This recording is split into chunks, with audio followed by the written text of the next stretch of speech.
Ok, bonjour tout le monde. Donc aujourd'hui, notre sujet, ça va être les virus des plantes, un peu pour son intérêt spécifique dans le domaine de la biologie végétale, mais également parce que sur le plan de la virologie fondamentale, ces virus sont intéressants parce qu'ils font des choses que des virus des animaux ne font pas particulièrement. Donc il y a des spécificités chez les virus des plantes qui sont intéressantes et que il faut connaître si on veut avoir une vision globale de la virologie. Donc ce que l'on va faire, c'est d'abord avoir une sorte d'introduction générale, quelles sont les sortes de virus que l'on retrouve chez les plantes, et on va ensuite porter notre regard sur des particularités qui sont la transmission des virus des plantes par des vecteurs, donc leur mode de transmission et leur moyen d'infecter un nouvel individu sont différents de ce qu'on voit chez des virus qui nous infectent nous, d'accord, les humains ou d'autres animaux. Donc ça, c'est un peu particulier. Et une autre particularité des virus des plantes, c'est leur besoin d'avoir un système pour assurer leur transmission et leur dissémination locale de cellule à cellule. Donc ça, on va le voir. Une autre chose que j'ai mis en gris ici, parce que en réalité, je n'en parle pas, c'est la dissémination dans le système vasculaire, c'est-à-dire dans le processus d'installer une infection chez une plante. On a l'arrivée du virus dans la plante, on a la dissémination locale, et ensuite on a la dissémination systémique via le système vasculaire de la plante. Et cette dissémination vasculaire, enfin je ne parle pas vraiment, mais c'est nécessaire pour s'échapper au site initial de l'infection et aller infecter tous les tissus de la plante. Et la seule chose à dire, c'est que ce sont les virus, les particules virales encapsidées qui sont transmis systémiquement chez la plante, de façon générale. Alors, donc ça, c'est un peu pour les généralités. Et ensuite, pour regarder des choses un peu au détail moléculaire, on va regarder trois exemples spécifiques de virus à ARN et une famille de virus à ADN, les Geminiviridae. Et on terminera par une introduction au type de génome viraux ou ce qui s'approche d'un virus que l'on trouve spécifiquement chez les virus des plantes.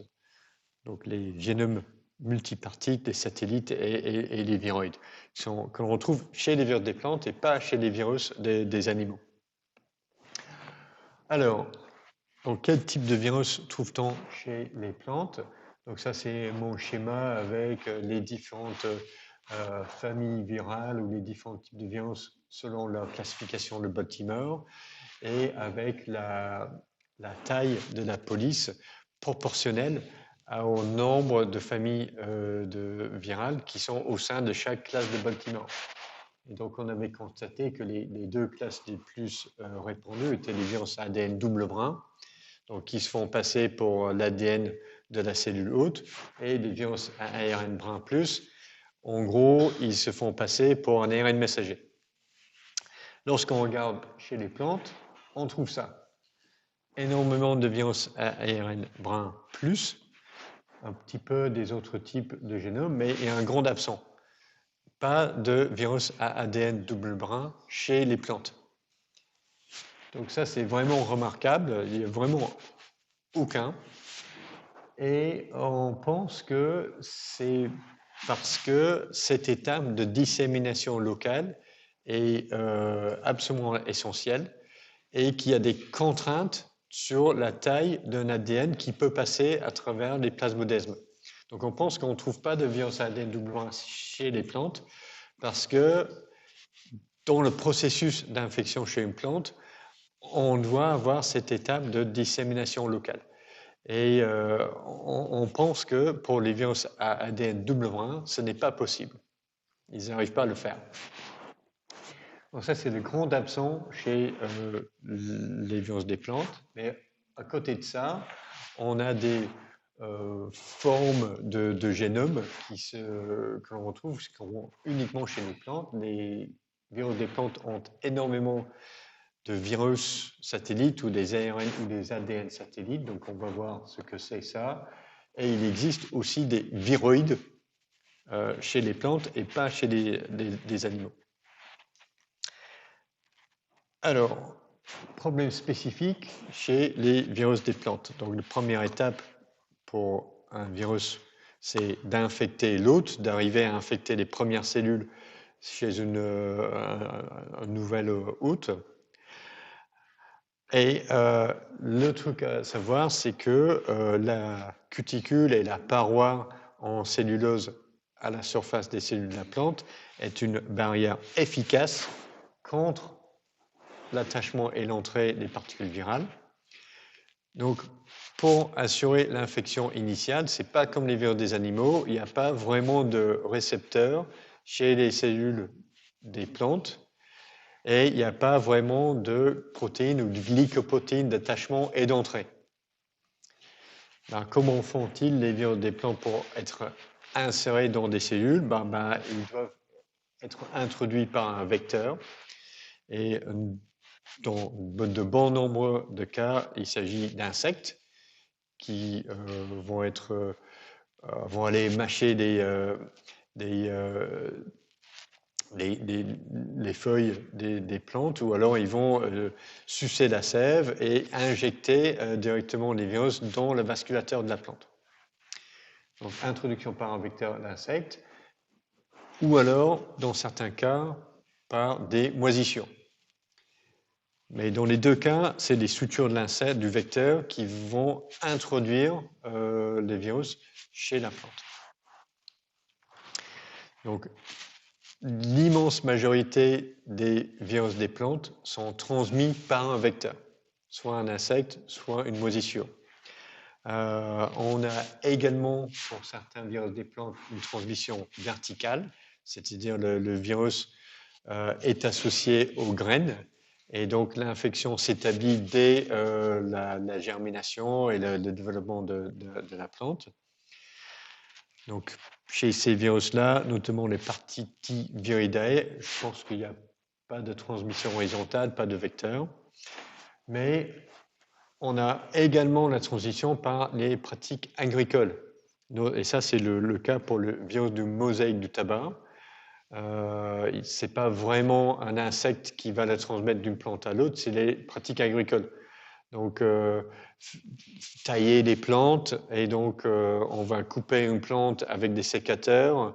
Donc la sève d'une plante infectée va se retrouver sur le sécateur, et ensuite on va tailler les autres plantes dans notre serre ou notre jardin, et ça peut transmettre le virus d'une plante à une autre.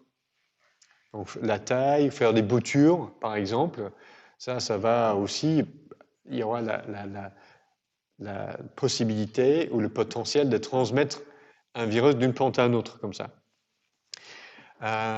Et il y a également le cas où les virus sont transmis très très facilement.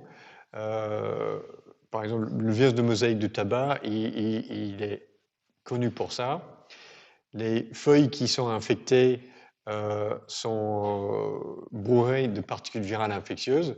Donc si on va arracher les feuilles ou on va détruire les plantes qui sont malades, on va avoir plein de particules virales sur les mains. Et ensuite, si on va aller manipuler les autres plantes, on peut transmettre le virus juste en frottant un petit peu dans une feuille avec des mains contaminées. Donc ça, c'est plutôt exceptionnel, mais c'est un mode de transmission qui existe, mais c'est lié aux pratiques agricoles. D'accord ? Donc ça, c'est une mode de transmission importante pour certains virus d'importance économique. Alors, la plupart, en revanche, dépendent d'un vecteur pour leur transmission. Et donc, j'ai mis quelques exemples ici de virus des plantes avec un peu leur famille pour indiquer quel est son type de génome. Donc les Gemini viridae sont des virus de classe 2 de Baltimore avec un génome en ADN simple brun. Le Barley Yellow Mosaic Virus, le Bibovirus Ondei luteum, virus en ADN ARN brun plus et un virus en ARN brun moins. Alors, ces virus peuvent infecter une espèce hôte ou alors plusieurs. Donc le TSWV, donc c'était initialement un virus identifié chez les tomates infectées. Donc le T c'est pour tomate. Mais en fait, il peut se répliquer ou infecter des centaines de cultures différentes. Ce qui limite son expansion, c'est plutôt le vecteur. Donc il est transmis par un insecte. Il peut infecter des centaines d'espèces de plantes différentes, et c'est vraiment que le vecteur qui limite la transmission de ce virus. Alors, un vecteur, il peut transmettre plusieurs virus différents. C'est le cas pour le Bemisia tabaci, la mouche blanche du tabac, qui est le vecteur pour différents Gemini-virus. Et les différents Gemini-virus vont être spécifiques à une espèce hôte. Donc, un virus peut infecter plusieurs espèces de plantes et un vecteur peut transmettre plusieurs virus. D'accord? Donc, on n'a pas une situation 1-1-1 tout le temps. Alors, donc, l'étendue d'un virus des plantes, c'est-à-dire quels pays sont touchés par des infections par ce virus, va dépendre de ces deux choses. La disponibilité ou la zone de culture de la plante que le virus infecte et aussi les zones géographiques où on trouve le vecteur. Donc, par exemple, le TYLCV, on va dire le Mastrevirus MSV, là, c'est un virus qui infecte le maïs, mais c'est un problème, c'est pas un problème en Europe. On a plein de cultures de maïs en France et en Europe, mais c'est pas un virus qui nous pose des problèmes. Pourquoi? Parce que le vecteur, pour l'instant, la cicadelle du maïs, se retrouve que dans les zones tropicales et sous-tropicales. Donc en Afrique et un petit peu en Inde. Donc pour l'instant, nous, nos cultures de maïs ne sont pas menacées par ce virus.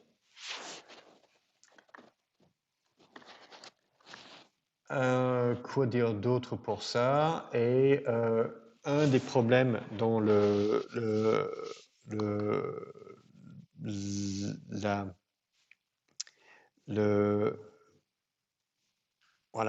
l'apparition ou la transmission de nouveaux virus des plantes à des zones qui auparavant étaient indemnes, c'était parce que avec le commerce mondial qu'on connaît depuis peut-être une cinquantaine d'années, avec beaucoup de plantes qui sont transmises partout dans le monde par bateau, des plantes qui sont transmises d'un continent à l'autre pour le commerce agricole, peuvent aussi porter avec eux les insectes vecteurs, parce qu'ils sont là en forme de larves ou dans les cales des bateaux. Et lorsque c'est débarqué, donc les insectes vecteurs peuvent se retrouver dans un nouveau pays et ils peuvent donc commencer à transmettre le virus. Donc c'est comme ça qu'on a le Cassava mosaic virus, qui avait son origine en Afrique, mais maintenant c'est aussi un problème en Inde, parce que le vecteur a réussi à être transporté à différents pays, et avec lui le virus. Alors, un autre truc que moi j'ai remarqué sur ces questions-là, c'est lorsqu'on regarde les plantes qui sont cultivées et les zones où on trouve le problème, le virus qui provoque les ravages. Donc, c'est vrai pour le manioc, c'est vrai pour le maïs, c'est vrai pour la tomate. Ces plantes-là avaient leur origine où? La tomate, elle vient d'où la tomate? Vous ne dites pas chez U ou chez Leclerc, comme tout le monde. C'est pas ça le sens de la question. L'espèce, la plante, la tomate, c'est quoi la zone du monde où cette espèce a vécu pendant la plupart de son... L'Amérique du Sud. Oui. Le maïs, Amérique centrale, continent américain, et c'est également le cas pour le manioc. Donc, toutes ces cultures de plantes ont évolué sur le continent américain. Et ensuite, c'est avec un peu peut-être l'époque coloniale et on a transmis les cultures sur un autre continent. Donc, on a les espèces de plantes qui sont transférées de l'Amérique latine, cultivées en Afrique ou ailleurs dans le monde. Et qu'est-ce qu'ils vont rencontrer sur le nouveau continent? Les virus qui infectent des espèces de plantes locales. Donc, on a un petit peu provoqué la rencontre d'une espèce hôte avec une nouvelle espèce virale. Et lorsqu'on a ce type de situation, soit le virus n'arrive pas à infecter l'hôte, ok, il y a la barrière de l'espèce, mais si le virus arrive à s'adapter, souvent il peut être pathogène parce que on n'a pas eu de temps de coévolution en virus hôte qui fait que le hôte peut contrôler l'infection. Donc il y a un lien pour moi entre un peu l'équivalent que l'on voit chez les virus des animaux, les infections zoonotiques, comme la rage ou le virus Ebola, qui sont très très sévères. Il y a un virus animal, quand il se transmet à l'humain, ils sont très pathogènes. Et ces virus des plantes, où on a une nouvelle pathologie chez les espèces de plantes qu'on n'avait pas en Amérique latine. Mais lorsqu'on transmet ces plantes à un nouveau continent, il y a encore de nouveaux virus, et c'est pour ça qu'on développe de nouvelles pathologies. Alors, donc, ça c'est un peu l'introduction générale. Autre chose à dire un petit peu sur les noms des virus. Donc, j'ai mis le nom officiel actuel en italique ici, c'est la dénomination genre et espèce. Donc, TYLCV et CAMV sont tous les deux du genre de Begomovirus. Mais beaucoup de virologues les connaissent sous leur ancien nom, qui était de cette forme-là, quelque chose virus. Et dans l'ancien nom, on a la première lettre, c'est l'espèce qui est infectée, donc le maize streak virus, donc le virus du maïs. Et ce qui est en milieu, c'est quelque chose qui décrit des symptômes. Donc les anciens noms des virus des plantes sont tous comme ça. Donc MSV, c'était le maize streak virus. CANV, c'est le cassava mosaic virus. TYLCV, tomato yellow leaf curl virus. Okay, la tomate, quelque chose sur les symptômes et virus. Donc ça, c'est les anciens noms, mais c'est plus comme ça. Mais des fois, ça existe dans le nom de l'espèce. Donc TSWV, c'est tomato spotted wilt virus. Donc maintenant, le nom du genre, c'est Orthotospevirus, et le nom de l'espèce, Tomatomaculae, ça reprend la tomate et les symptômes. Ok, donc généralité, plantes, virus des plantes, vecteurs et les zones qui vont être touchées. Alors, c'est le vecteur qui va transmettre le virus dans la majorité des cas. Donc, le virus est introduit dans une cellule de la plante qui est attaquée par l'insecte vecteur. Et donc, on va avoir une cellule chez la plante qui est infectée.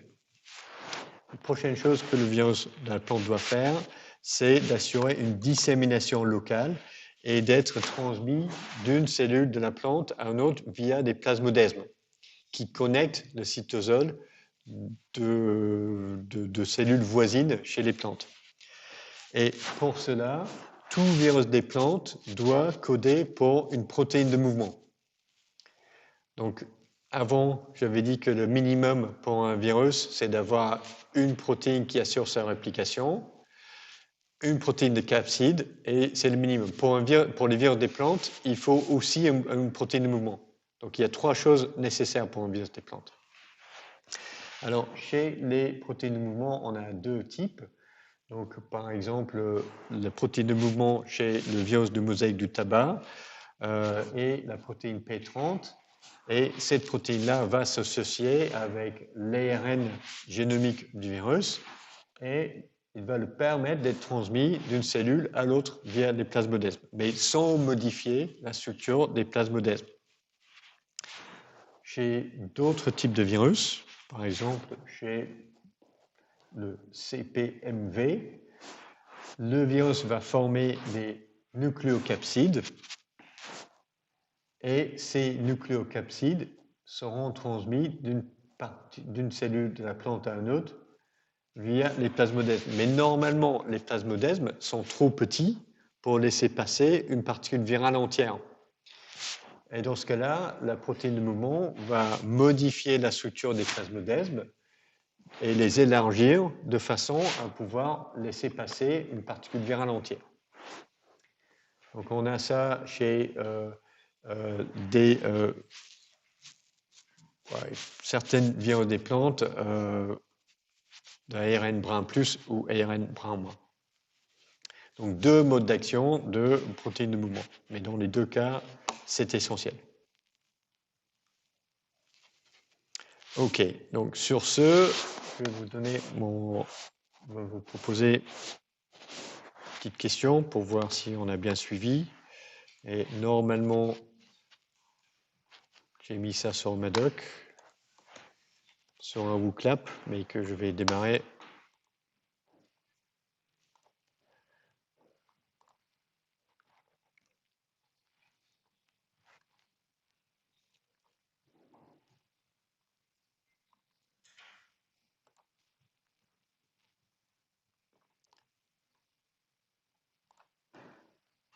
Ah, c'est pas ça. Attends.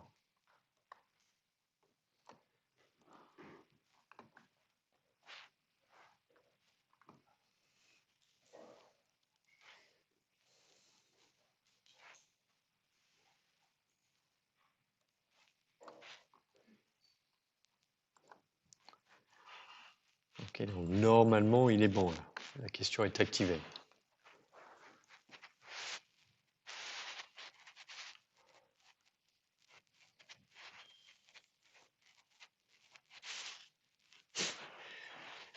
Et attention, j'ai mis c'est pas mal de questions pièges, là.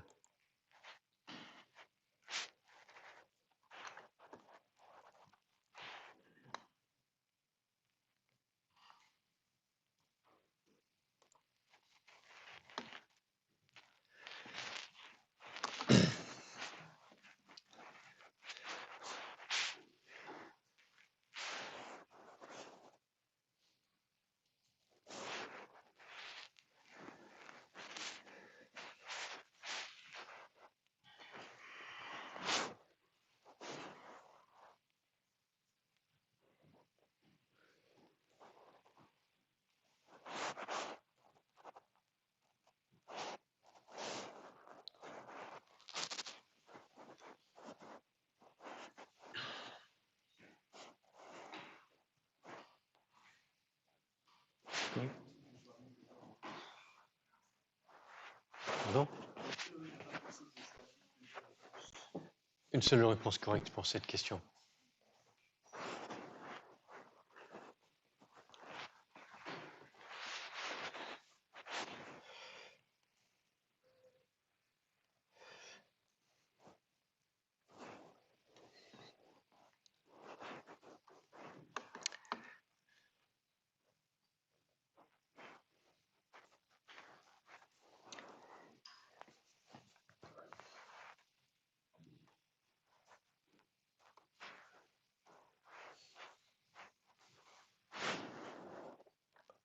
Ok, on va voir. Donc ça, c'est les réponses là. Une seule réponse correcte parmi les 4. Et on pouvait procéder par élimination. Donc tout le monde a éliminé l'option 2. Aucun virus enveloppé n'affecte les plantes. Donc vous avez raison. Il y a des virus enveloppés et des virus non enveloppés qui peuvent affecter les plantes. Tous les virus des plantes ont besoin d'un vecteur. C'est faux, c'est pas tous. La plupart des virus des plantes ont besoin d'un vecteur, mais c'est pas vrai pour tout le monde. C'est des histoires de pratiques agricoles et tout ça. Là. Donc, la plupart ont besoin d'un vecteur, mais ce n'est pas tous les virus des plantes. Et ici, question piège, aucun virus à ADN double brin. Mais il existe des virus des plantes à ADN simple brin. Okay, donc ça, question 1, c'était un piège. Et ce qui laisse l'option 4 comme la seule qui peut être correcte, ce qui est vrai. Donc certains virus des plantes peuvent également se répliquer chez le vecteur. Donc ça, j'ai mis la question là parce que souvent j'oublie de le dire, mais c'est en lien avec, avec le tableau. Voilà. C'est-à-dire que je pense que le Bemisia tabaci, là, il a un portage passif du virus. Donc le virus se réplique uniquement chez la plante. Et c'est le cas chez les Gemini viridae. Ces virus-là se répliquent uniquement chez la plante et pas chez le vecteur. Donc, dans ce cas-là, le portage par le vecteur est passif. Donc, le vecteur va bouffer les tissus d'une plante infectée, il sera contaminé et il les transmet à une prochaine plante susceptible. Mais le TSWV, par exemple, lui, il a la capacité de se répliquer chez la plante et chez le vecteur. Donc c'est que ce qui je trouve toujours étonnant, le même virus est capable de se répliquer chez la plante et chez un insecte, ce qui est quand même impressionnant. Donc la réponse ici, la réponse D est correcte. Certains virus peuvent se répliquer chez le vecteur, mais pas tout le monde. Ça dépend de la famille virale, en effet.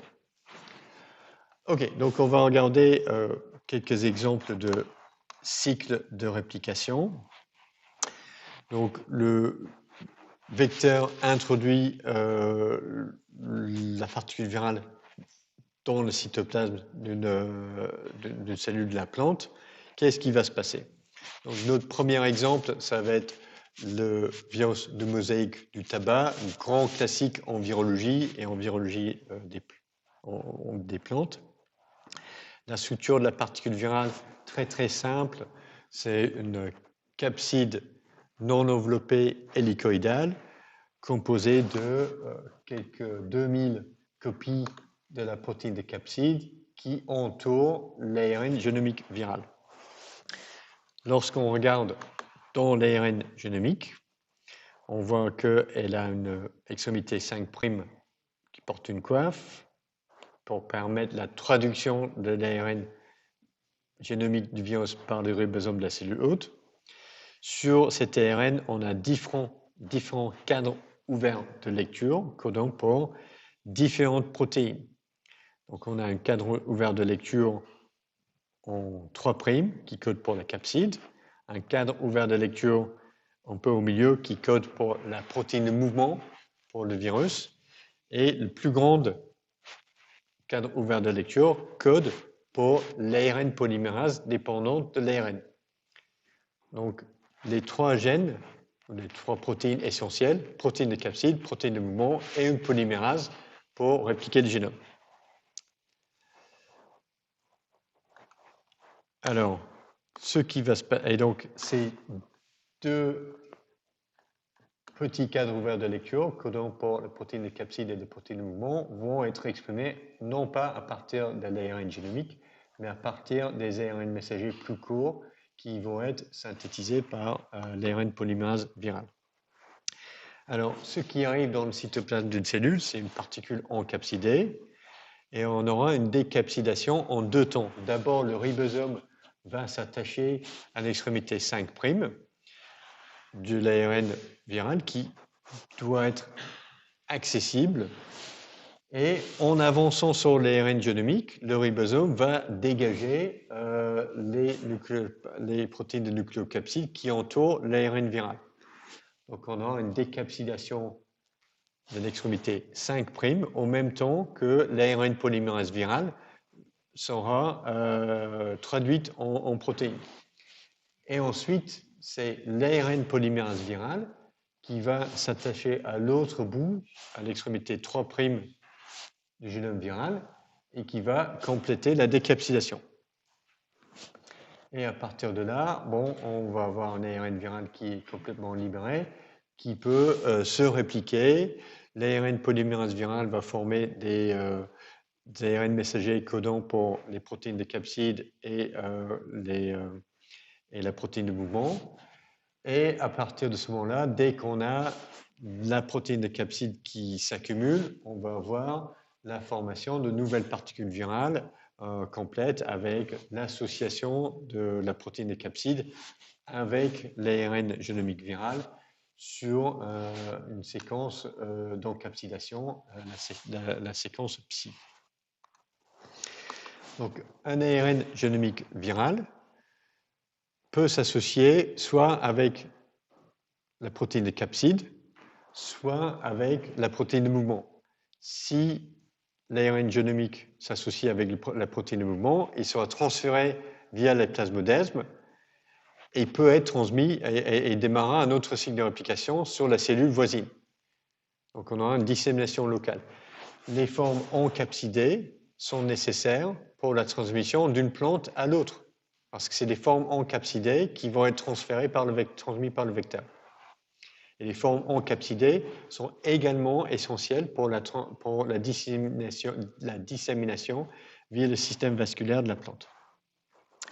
Alors donc on connaît ça depuis plusieurs décennies. Maintenant on comprend bien la réplication du virus de mosaïque du tabac et c'est quelque chose qu'on a pu exploiter pour concevoir et fabriquer les vecteurs viraux pour l'expression de protéines recombinantes chez les plantes.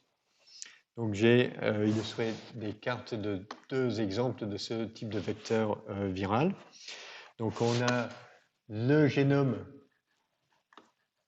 du virus de mosaïque de tabac, la ARN polymérase, protéine de mouvement et la protéine de capside. Et là-dedans, on intègre une protéine rapporteur, la protéine fluorescente verte. Et on a un autre vecteur ici, où on a mis la protéine fluorescence verte à la place de la protéine de capside. Donc si on introduit ces ARN dans les cellules de la plante par agro-infection, ce qu'on va voir, c'est quelque chose comme ça. Donc notre virus recombinant qui a tout le génome, plus la GFP, on va l'introduire sur cette feuille-là, et elle peut se répandre localement, parce qu'elle a la protéine de mouvement, mais elle peut aussi instaurer une infection systémique. Donc elle peut, à des temps plus tardifs, 8 jours post-infection, infecter d'autres feuilles et progressivement infecter toute la plante. Tandis que ce vecteur, où on a remplacé la protéine de capside par la GFP, le virus peut se répandre localement parce qu'il possède la protéine de mouvement. Donc après l'infection ici, il peut infecter toutes les cellules de la feuille, mais il est incapable d'assurer une dissémination de l'infection systémique. Donc les autres feuilles de la plante restent indemnes. Donc ces vecteurs ont été développés un peu pour produire les protéines recombinantes, mais directement dans les plantes qu'on peut cultiver sous serre. Et au niveau biosécurité, ce type de vecteur est beaucoup plus intéressant parce qu'il ne peut pas non plus être transmis d'une plante à une autre par le vecteur, parce qu'il n'y a pas la protéine de capside. Donc l'idée, c'est que on peut aller initier les infections sur les feuilles. Une semaine plus tard, on va les récolter et on fait l'extraction et la purification de la protéine recombinante sur l'ensemble des feuilles que l'on a récupérées. Donc au lieu de faire des choses en culture sel, on peut les faire chez les plantes. Donc ça, c'est un système qui est développé en biotechnologie et il y en a des vecteurs dérivés d'autres virus des plantes ARN et aussi les géminivirus, des virus ADN chez les plantes, sont proposés comme les vecteurs pour produire des protéines recombinantes chez les plantes. Et si on a une plante qui pousse sous serre, c'est plus facile à entretenir que la culture cellulaire, par exemple. Ok, donc virus de mosaïque de tabac infecte les plants de tabac, donc c'est pas forcément une mauvaise chose, mais il y a d'autres espèces de virus des plantes qui infectent et qui touchent les cultures de plantes plus nécessaires pour l'alimentation humaine. Donc on a un virus qui s'appelle le Tomato Brown Rugose Fruit Virus, qui est un autre virus du genre de Tobamovirus, qui infecte les tomates et aussi d'autres cultures comme les poivrons et ouais, les poivrons. Donc, et c'est une virus des plantes émergentes en Europe. Donc, il est identifié initialement au Moyen-Orient, il y a une dizaine d'années seulement, mais depuis 5 ans, c'est un virus qui est présent en France. Donc, pour le contrôler, il n'y a pas grand-chose à faire. Si on a des cas d'infection qui sont détectés, ce qu'il faut faire, c'est que tous les plants, les fruits et les substrats de l'unité de production vont être détruits et on décontamine les locaux. Donc c'est parce qu'on n'a pas vraiment de moyens pour contrôler l'infection sinon. Donc, on n'a pas de vaccination chez les plantes, par exemple. Alors, donc ça, c'est un virus qui est préoccupant en Europe et en France. Un autre virus qui est d'importance économique dans l'hémisphère nord, c'est le BAYMV, le Barley Yellow Mosaic Virus, ou le bimovirus ordi luteum. Donc c'est à nouveau un virus à ARN brun plus avec une particule virale non enveloppée hélicoïdale, donc, que l'on voit ici. L'espèce qui l'infecte, c'est l'orge. Donc le barley, c'est de l'orge. Et sa particularité, c'est que son vecteur, c'est une moisissure, le Polymyxa graminis. Et le virus reste associé aux spores de la moisissure. Et ces spores peuvent rester en dormance pendant 5 à 10 ans. Et le virus reste infectieux sur les spores pendant leur phase de dormance. Et ça, c'est un vrai problème pour le contrôle de ce virus parce que ça veut dire que les champs restent contaminés pendant des années. Ce qui n'est pas normalement le cas. Normalement, pour les virus des plantes, on a des cycles de transmission plante-vecteur, et ces cycles doivent être maintenus en continu. Si on brise le cycle de transmission, le virus, il n'existe plus parce qu'il doit toujours rester à infecter des nouvelles hôtes sur des cycles de transmission. Pour le BAYMV, ce n'est pas le cas. Il peut rester en dormance et les champs restent contaminés pendant longtemps. Donc ce que ça donne dans un champ, c'est des trucs comme ça. Lorsqu'on sème l'orge et quand ça pousse au printemps, ce que l'on voit, c'est que la plupart des plants sont en bonne santé, mais on a des grosses taches jaunes dans le champ. Et lorsqu'on regarde, les feuilles sont jaunies et la production en graines de ces plantes-là sera fortement impactée. Donc, il y a des cas, par exemple, de perte de récolte. Ça peut être 10 à 20%, presque 40% de la récolte qui va être perdue. Donc, c'est un problème en l'hémisphère nord et qu'on essaie de juguler avec le développement de cultivars de l'orge qui sont résistants à ce virus. Donc, on peut vendre la semence de l'orge résistant au virus. Sinon, le seul moyen de faire, c'est de changer la culture de ce champ et ne plus planter de l'orge pendant une dizaine d'années. Et ça n'est pas vraiment très facile à faire pour les agriculteurs. Alors, comment il marche sur le plan moléculaire, ce virus? Donc, lorsqu'on regarde dans son génome, on a ce type d'organisation. Donc, c'est un virus à ARN brun plus, donc qui code directement pour les protéines sur l'ARN génomique. Lorsqu'on regarde, on a un seul cadre ouvert de lecture codant pour une polyprotéine. Et cette polyprotéine, après sa traduction, va être découpée en protéines fonctionnelles via la protéase virale, qui est la NLA-PRO.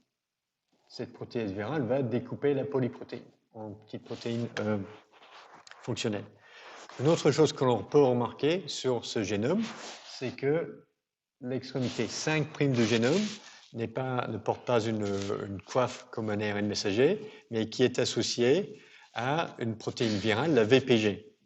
Et si vous avez fait gaffe, ou si vous avez les diapositives devant vous, ça doit vous rappeler qu'on a déjà vu un truc comme ça. On a déjà vu ça chez les picornavirus, qui infectent des animaux, qui sont les virus avec une capside icosahèdrique. Et en effet, lorsqu'on regarde l'homologie de séquence et l'homologie de structure de certaines de ces gènes codés sur la polyprotéine, la protéine VPG est représentée et est homologue entre ces deux types de virus. La NLA protéase chez le BA-YMV ou chez tous les potiviridae est homologue à la 3C protéase des picornavirus et la polymérase ARN virale est homologue entre les deux. Alors, la protéine non structurale 2C chez les picornavirus est l'homologue de la protéine CI chez les potiviridae qui remplit la fonction de protéine de mouvement. Donc, à cause de ces homologies, en fait, c'est ça qui permet de regrouper ces différentes familles virales dans un phylum qu'on appelle les Pisuviricota, parce qu'ils ont vraisemblablement une origine commune, quelque part. Donc on peut imaginer que notre petit virus, là, il avait un ancêtre qui ressemblait à un picornavirus. Qu'est-ce qu'il a fait? Il a paumé toutes les protéines de capside qui étaient en 5' du génome d'un picornavirus. Il a greffé une autre protéine de capside au bout, qui cette fois-ci lui donne une capside hélicoïdale. Mais pour le reste, il a juste adapté aux plantes en changeant la fonction de cette protéine-là en protéine de mouvement. Et donc comme ça, petit à petit, le virus s'est adapté aux plantes, un nouvel hôte, et puis il a changé un peu la forme de sa particule en changeant complètement les protéines de capside. Alors, donc maintenant, on va passer au virus à ADN chez les plantes, et les seuls représentants sont les virus de la famille des Geminiviridae. Alors, les Geminiviridae, c'est une famille qui a été nommée d'après la forme très caractéristique des particules virales en microscopie électronique. Donc, les Geminiviridae ont des capsides gémellaires, donc deux sortes de nucléocapsides icosahèdriques qui sont collés ensemble, comme ça. Donc, on a pris deux petites capsides icosahèdriques et on les a collés ensemble. Et c'est que les Geminivirus qui ont cette structure de nucléocapsides, de capsides. Alors, chez la famille des Geminiviridae, on distingue trois genres, les Mastrae, les Curto, et les Topoco et les Begomovirus. Et on les distingue par l'organisation de leur génome. Donc, les Mastrae, Curto, Topocuvirus sont monopartites, donc une seule molécule d'ADN simple brun code pour tous les gènes du virus, tandis que chez les Begomovirus, on a deux molécules d'ADN simple brun circulaire qui constituent le génome viral. Donc le cas le plus simple, c'est par exemple les Mastrae virus. Et chez les mastrovirus, on voit les 3 protéines nécessaires pour un virus des plantes. On a la protéine REP, qui est essentielle pour la réplication du génome. On a la protéine CP, qui code pour la protéine de capside. Et on a le gène MP, qui code pour une protéine de mouvement, qui assure la dissémination locale. Donc, on arrive à avoir ces 3 gènes, plus une autre protéine accessoire sur une toute petite molécule d'ADN simplement. Donc, on a un peu la même chose chez les corto, les topocuvirus, avec plus ou moins de protéines accessoires. Chez les bégomovirus, on a une situation intéressante, c'est-à-dire sur l'ADN A, on a la protéine REP et la protéine de capside, tandis que sur l'ADN B, on a une protéine qui s'appelle, je pense que c'est le NSP, et comment il s'appelle celui-là? J'arrive à peine à lire, BC1 ou un truc comme ça. Donc la NSP, c'est pour le Nuclear Shuttle Protein. C'est la protéine qui capte l'ADN viral dans le noyau et qui le fait sortir du noyau. Et la protéine BC1, c'est la protéine de mouvement. Donc ici, la protéine de mouvement, c'est sur l'ADN B. Et la protéine de capside et REP est sur l'ADN A. Donc pour assurer une réplication efficace, le virus doit avoir les 2 copies d'ADN qui infectent la même plante et qui infectent la même cellule chez la même plante. Parce que on n'a pas donc on a les 3 fonctions qui sont essentielles, protéine de réplication, protéine de capside, protéine de mouvement, mais qui sont partagées ou distribuées sur 2 molécules d'ADN différentes ici. Donc ADN A et ADN B, ils ne sont pas capables de se répliquer de façon autonome. Il faut les 2 pour avoir un cycle de transmission efficace chez la plante. Alors, le virus ou le vecteur qui transmet les Geminiviridae va introduire les particules virales dans le cytoplasme de la cellule hôte. Les particules virales rentrent dans le noyau, on aura une décapsidation à l'entrée du noyau.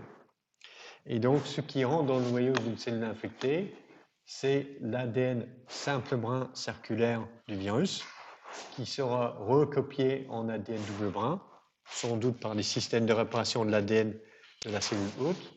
Donc on a une ADN double brun qui est formé, et à partir de cet ADN double brun, l'ARN polymérase cellulaire peut se fixer sur les promoteurs, les régions promotrices pour transcrire les ARN viraux et traduire ces ARN après en protéines. Donc la protéine REP du virus va venir se fixer sur l'ADN double brun viral et il va capter ou ensuite attirer l'ADN polymérase cellulaire, les protéines RPA de la cellule hôte pour commencer à répliquer l'ADN viral. Donc REP, ce n'est pas une polymérase à ADN. REP, c'est ce qu'on appelle une protéine de fixation sur l'origine virale et qui va se fixer sur l'origine de réplication virale et va diriger les enzymes et les cofacteurs de la cellule hôte sur le génome viral pour sa réplication. Donc, la protéine REP reste fixée au complexe de l'ADN polymérase qui va recopier l'ADN viral en une copie simple brun. Donc, on a l'ADN double brun qui persiste et j'ai une copie d'ADN simple brun qui est un peu le produit de ce cycle de réplication. Donc l'ADN double brun, il peut être répliqué une deuxième fois. L'ADN simple brun, soit il est retransformé en ADN double brun et répliqué, ou alors il peut être soit associé. Voilà, j'avais oublié que j'avais fait tout ça. C'est ce que je viens de raconter. Donc l'ADN simple brun, soit il va être capté par la protéine de capside, et c'est cette forme-là qui qui pourra assurer la transmission systémique, dont le phloème de la plante et ensuite le xylème. Ou alors, il va s'associer bizarrement à la protéine de mouvement, qu'on voit un peu cachée là, qui va le transporter à travers les plasmodesmes et assurer la transmission locale. Et c'est cette étape qui impose une limite de taille supérieure au génome de ces virus. Donc on a essayé de voir si la protéine de mouvement des Geminiviridae, quelle est la capacité de transmission d'un ADN d'une cellule d'une plante à une autre. Et au-delà de 5 kilobases de longueur, ça ne marche pas. Et l'optimum, c'est vers 3 kilobases de longueur en ADN simplement circulaire. Mais si le génome est trop petit, il ne peut pas coder grand-chose. Donc c'est les besoins d'avoir suffisamment de place dans le génome pour coder les 3 protéines nécessaires et la restriction du taille du génome pour une transmission efficace d'une cellule à une autre qui fait que les tailles des génomes de tous les Geminiviridae restent si petits.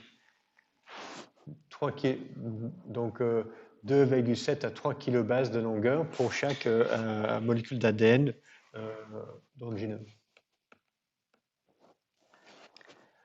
Alors, donc, ce sont des bêtes un peu curieux, les Geminivirus, et on se demande, et en particulier la structure de leur capside est très très particulière.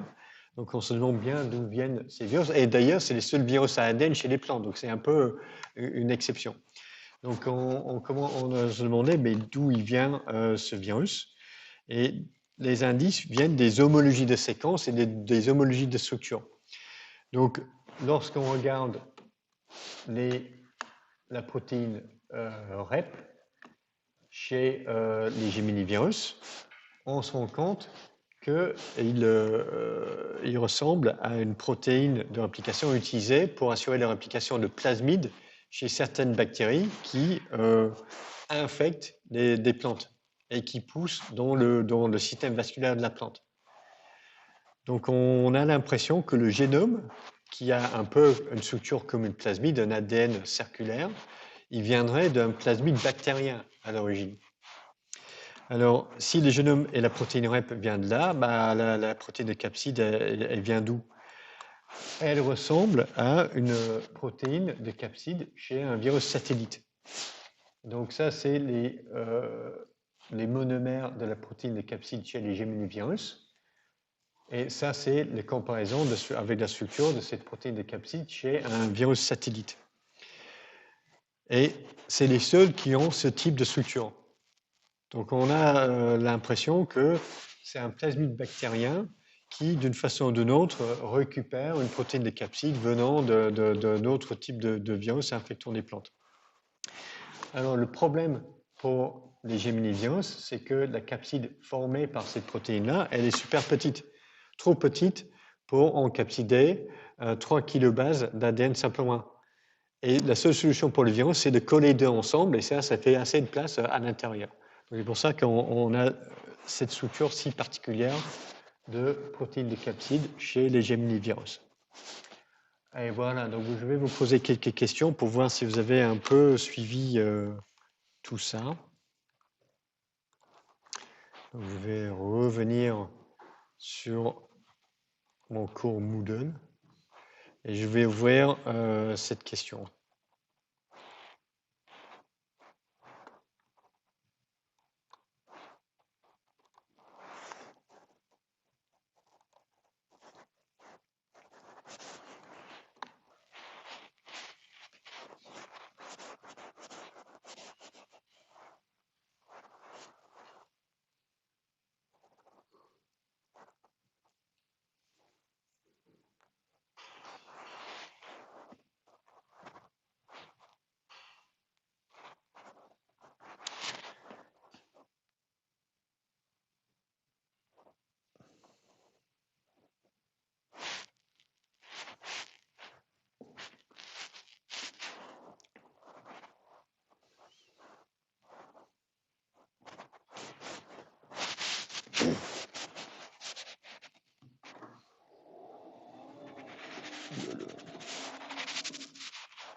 Ok, on va voir quelles sont les réponses. Donc c'est important cette question parce que, ok, donc réponse 1, la protéine REP des Gemini-viridae code pour une polymérase ADN, c'est faux.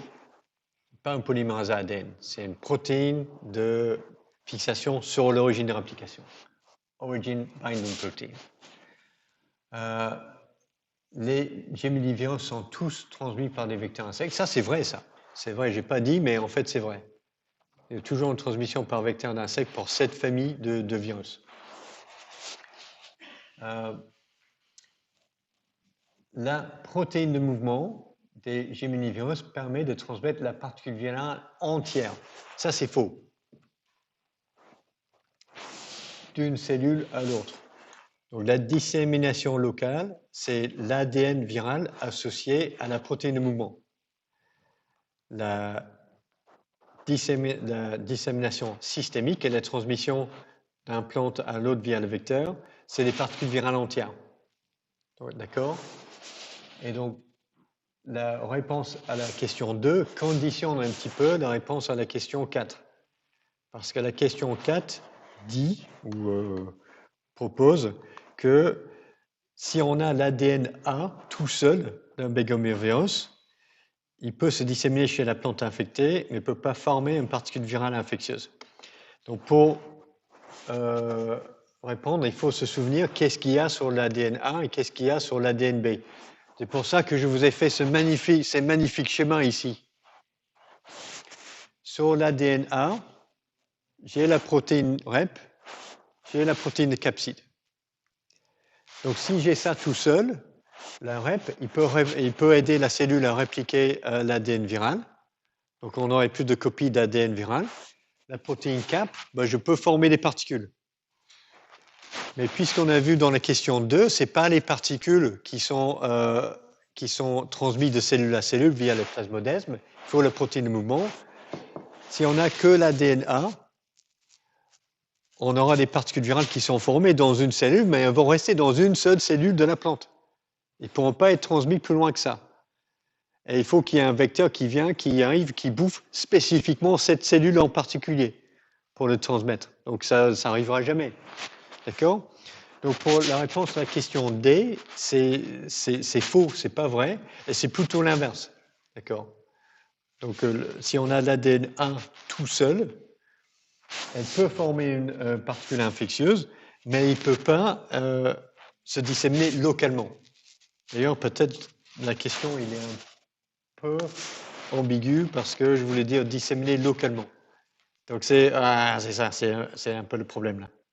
Ok, ambiguïté dans la question, je suis désolé pour ça. Allez, personne ne m'a posé des questions non plus. Hein. Okay. Ah, j'aurais dû regarder.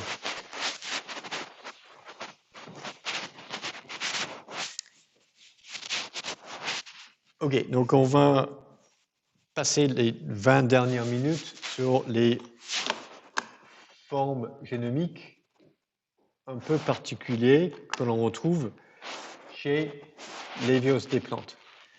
Et les begomervirus, c'est un bon point de départ parce qu'ils ont une molécule d'ADN qui code pour une partie de leur génome et une autre molécule d'ADN qui code pour une autre partie de leur génome. Mais chaque particule virale comprend soit un ADN A, soit un ADN B. Il n'y a pas la place pour mettre les deux dans la même particule. Et ça, c'est un exemple de ce qu'on appelle un génome multipartite que l'on retrouve chez les virus des plantes des fois. Donc, ce n'est pas la même chose qu'un virus avec un génome segmenté. Un génome segmenté, c'est ce qu'on a vu chez le virus de la grippe. On avait différents segments génomiques, un segment code pour un gène à peu près. Et le problème pour le virus, c'est comment je fais pour mettre un segment, chaque segment, une copie dans la même particule virale. Chez un génome multipartite, on a différents segments génomiques, mais chaque segment va aller dans une particule différente. D'accord? Donc on n'a pas le A et le B dans la même particule, on a A ici et B là-bas. Alors là, le problème, c'est comment je vais faire pour infecter la cellule hôte avec tout le génome. Parce que le seul moyen, c'est si j'ai une infection de plusieurs particules virales rentrent dans la même cellule en même temps. Et en termes de laboratoire, et ce qu'on a vu en TD hier pour nous, qu'est-ce qui se passe? Comment on appelle ça quand on a plusieurs particules virales qui rentrent dans la même cellule en même temps?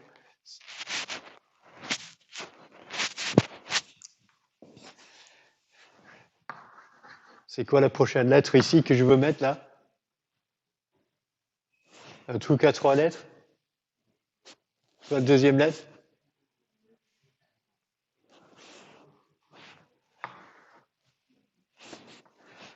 Ouais. Donc on peut avoir plusieurs particules qui rentrent dans la même cellule si on a une infection à forte MOI. D'accord? Donc, ce système-là, si je distribue mon génome sur différentes particules virales, ça marche que si j'ai une forte MOI à chaque infection. Et qu'est-ce qui permet ça? C'est le vecteur insecte qui permet ça. Parce qu'un vecteur insecte qui va sucer la sève, par exemple, il va inspirer une tonne de particules virales, et la prochaine plante que le vecteur va infester, il va les recracher localement énormément de particules virales. Donc c'est la transmission par vecteur qui permet de faire ça. Le virus de la grippe, il peut pas faire ça, le virus de la grippe. Le virus de la grippe, son mode de transmission, c'est quoi? C'est moi, j'ai la grippe, j'éternue, je fais une sorte de nuage d'aérosol et ça va infecter les gens sur le premier rang là. Mais chaque petite gouttelette dans l'aérosol va avoir une charge virale qui est très très peu. Peut-être une seule particule virale qui va, donc le virus, il va être dispersé dans l'air. Il ne reste pas concentré. Donc l'infection est forcément à faible MOI, une seule particule virale par cellule. Ok, donc les virus des plantes transmis par les insectes, c'est ça qui permet d'avoir une forte MOI à chaque cycle de transmission. Et c'est ça qui permet d'avoir des génomes multipartites. Donc c'est ce qu'on trouve chez les Geminiviridae pour les begomovirus, mais c'est aussi le cas pour différents virus à ARN brun plus ou à ARN double brun. Donc c'est un peu particulier, mais on le trouve chez différentes familles des virus des plantes. Et ce truc de transmission à forte MOI à chaque fois, c'est aussi quelque chose qui favorise l'émergence ou la coexistence entre des virus avec un génome complet qui sont capables de se répliquer de façon autonome, avec d'autres types de génomes un peu parasites qui sont incomplets. Donc, que j'ai un peu mis sous la bannière recoupé dans la bannière de génome sans capside. Donc, chez les virus à ARN, souvent, on a le virus qui est réplicatif, qui a tous ses gènes dans le génome, qui peut être associé avec un tas de virus défectueux qui sont présents chez la même plante infectée. Et les génomes défectueux, donc on a une homologie de séquence avec le virus qui est parasité par ces virus défectueux, et ils ont juste des délétions. Donc par exemple, si on a la réplication de l'ADN ou de l'ARN dans une cellule, les copies d'ARN qui sont plus courts ont un avantage sélectif parce qu'ils vont être répliqués de façon plus rapidement. Donc on peut avoir le virus qui a son génome complet, mais qui va être associé de tout un tas de génomes défectueux qui ont délété une partie du génome en gardant juste ce qu'il faut pour être reconnu par l'ARN polymérase virale et être répliqué et encapsidé. Et donc, on a une sorte de nuage de séquences, le génome complet et les virus défectueux. Alors, à côté de ça, on a d'autres virus ou génomes qui n'ont pas d'homologie de séquence avec le virus dont ils dépendent. Et on a différents systèmes. Donc, les imbravirus, eux, ils font tout, sauf ils n'ont pas de capside. Donc, leur capside doit venir d'un virus auxiliaire, un virus helper. Les satellites, peuvent avoir un capsid ou non, mais ils n'ont pas de machinerie pour assurer la réplication. Ils n'ont pas d'ARN polymérase, par exemple. Donc, ils dépendent du virus auxiliaire pour leur réplication, ce qui n'est pas le cas des arbovirus. Et on a aussi des choses comme qu'on appelle des viroïdes, qui sont des objets biologiques extrêmement bizarres, qui sont capables de se répliquer de façon indépendante, ne sont pas dépendants d'un virus auxiliaire, mais n'ont pas de capsid et se répliquent de façon un peu bizarre. Donc, les arbovirus sont des virus presque complets. Donc, ce sont des ARN brun plus, et lorsqu'on regarde dans leur génome, on a des cadres ouverts de lecture qui codent pour un ARN polymérase dépendant de l'ARN. Un peu plus loin, on a deux cadres ouverts de lecture, une codant pour la protéine de matrice, protéine de mouvement, excusez-moi, et une deuxième codant pour une protéine de dissémination. C'est ce qui permet à l'ARN viral d'être transmis de façon systémique dans le reste de la plante. Donc c'est une exception à la règle. Dans la plupart des cas, la dissémination systémique du virus chez la plante dépend de la capside. Et chez les arbovirus, ils ont une autre protéine qui fait ça. Donc un arbovirus, dès qu'il est transmis à une nouvelle plante, il est pratiquement indépendant, peut répliquer son propre génome, peut se disséminer localement par sa protéine mouvement, et il peut se disséminer systémiquement chez la plante via sa protéine de dissémination. Ah, attends, merde. Excusez-moi, j'avais ça sur ma diapositive, mais je n'ai pas vu les animations. Donc elle est indépendante, sauf pour la transmission entre plantes. Et pour ça, elle a besoin d'une co-infection par un autre virus. Et c'est ce virus auxiliaire qui va lui apporter sa capside, et c'est ça qui permet la transmission d'un plante à un autre. Donc les arbovirus, c'est presque un virus indépendant, mais juste pour l'étape transmission d'une plante à une autre, il a besoin d'un virus auxiliaire. Les satellites sont dépendants d'un virus auxiliaire pour la réplication de leur génome. Donc on a un génome qui est plus petit, donc certains codent pour des protéines, mais pas tous. Et lorsqu'on a une co-infection d'un virus et un virus satellite, on a souvent une modification des symptômes provoqués par le virus auxiliaire. Et souvent une atténuation des symptômes. Parce que le virus, sa réplication à lui, le virus auxiliaire, sa réplication sera un peu moins efficace. Et donc, il aura peut-être des symptômes un peu atténués chez la plante. Parce qu'une partie de sa machinerie de réplication de l'ARN ou de l'ADN sera déviée par le virus satellite. Alors, on distingue les virus satellites des ARN ou d'ADN satellites parce que les virus satellites codent pour une protéine de capside, comme le TNV satellite qui serait un petit peu l'ancêtre de la protéine de capside des Gemini-virus.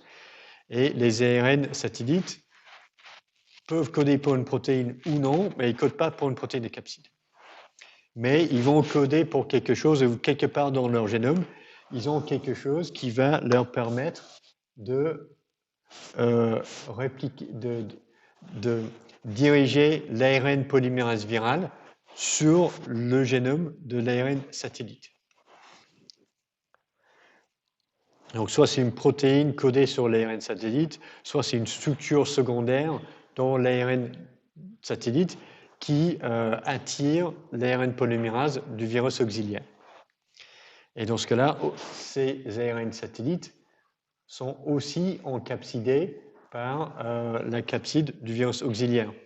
Donc ils ont besoin d'une séquence psi pour permettre la reconnaissance de l'ARN satellite par la protéine de capside du virus auxiliaire.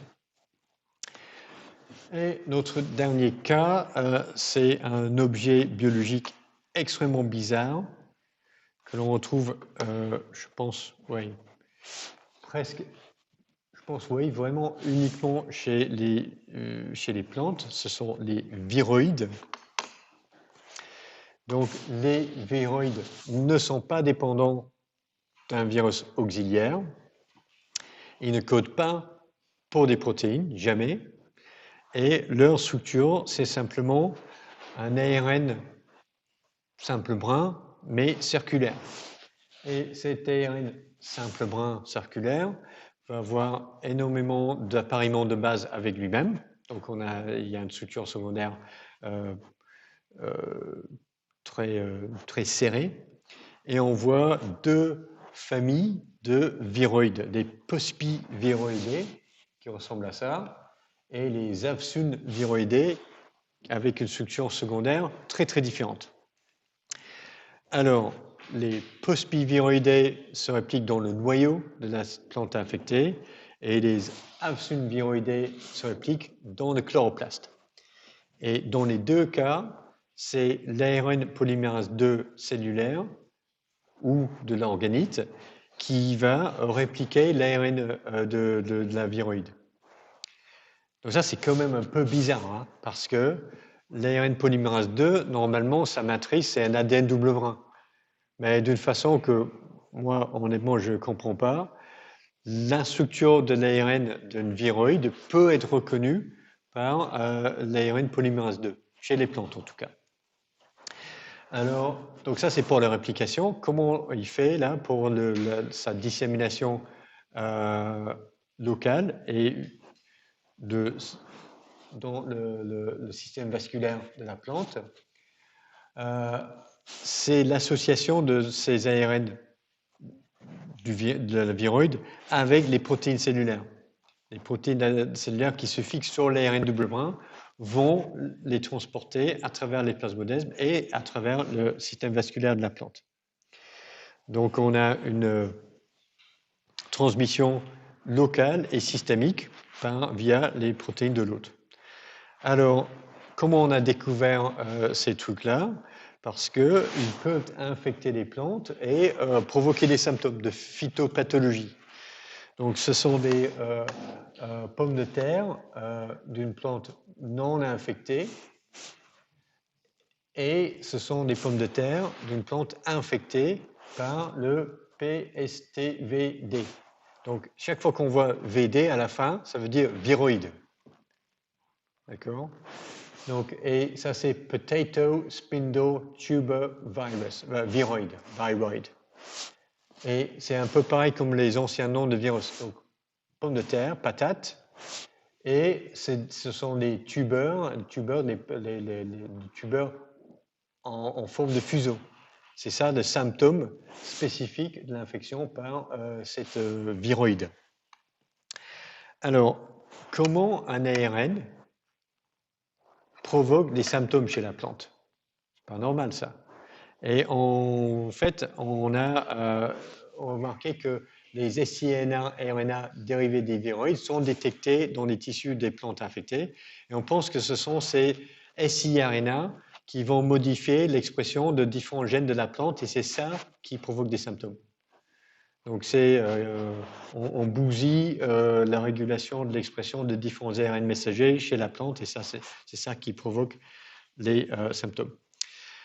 Alors, les plantes ont des mécanismes de résistance au virus à ARN qui sont des systèmes Dicer et Dicer-like qui vont découper les génomes des virus des plantes et des viroïdes. Donc, ces protéines sont liées à la résistance de certains cultivars des plantes aux infections par les viroïdes.